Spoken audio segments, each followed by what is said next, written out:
¿me oyes?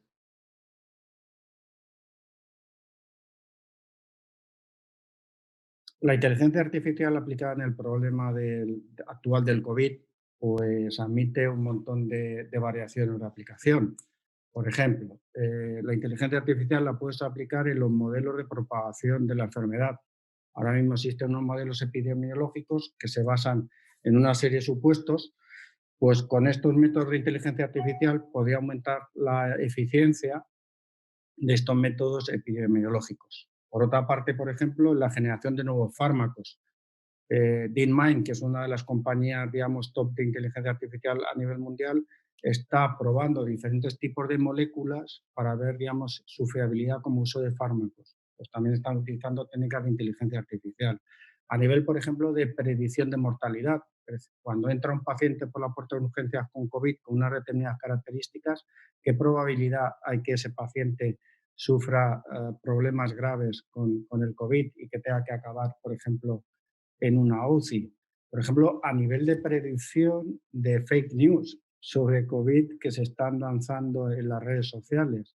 Las ventajas de utilizar los sistemas de inteligencia artificial en este problema del COVID o en cualquier otro sistema es que estos sistemas determinan patrones escondidos en grandes volúmenes de datos. Es decir, puede ser que esta enfermedad pues tenga por ahí unos patrones que hacen que unas determinadas personas sean más proclives a pasarlo mal que otras. Entonces, esos patrones que están ocultos en grandes marañas de datos, estos sistemas son capaces de sacarlos. Por lo tanto, tenemos un sistema que nos puede aconsejar en situaciones donde los humanos pues podemos actuar de una forma errónea. Y para mí esa es la gran ventaja de los sistemas de inteligencia artificial. Son sistemas que aconsejan en situaciones inciertas y en situaciones donde pueden ser muy problemáticas las decisiones humanas. La inteligencia artificial, a diferencia de lo que la gente se cree, es una tecnología relativamente barata y relativamente fácil de implementar.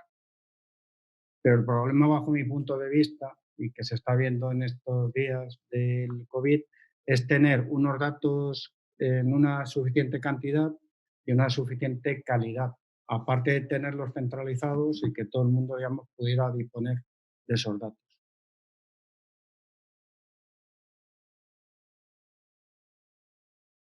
En general, el tema de la privacidad es una especie de equilibrio.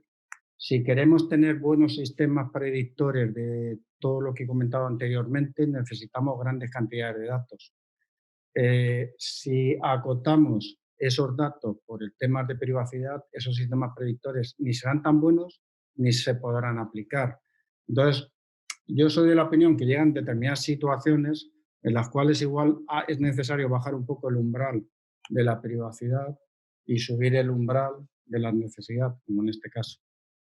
Creo que la ciudadanía debería conocer perfectamente todos los pasos en los cuales se están utilizando sus datos. El problema también que hay detrás de todo esto es si tú no eres lo suficientemente transparente, los ciudadanos tienen la sensación que se está haciendo negocio con sus datos o que sus datos se están utilizando de forma no lícita. La mejor manera, bajo mi punto de vista, de solucionar estos problemas es ser totalmente transparentes y que todo ciudadano sepa perfectamente de qué datos se están utilizando y cómo se están utilizando. Sobre si el COVID ha impactado en el cambio en la privacidad de los datos, yo creo, no sé dónde acabará si llegará a ser un cambio, pero por lo menos yo creo que lo que se ha producido es abrirse un debate. Es decir, teníamos una ley más o menos cerrada sobre privacidad de los datos y claro, ha llegado esta situación nueva donde el equilibrio que comentaba antes de privacidad y eficacia de los sistemas, pues nos lo hace replantear. Entonces yo creo que se abre un debate con la pregunta clave de ¿podemos renunciar a la privacidad de nuestros datos para justamente pelear mejor con este tipo de problemas?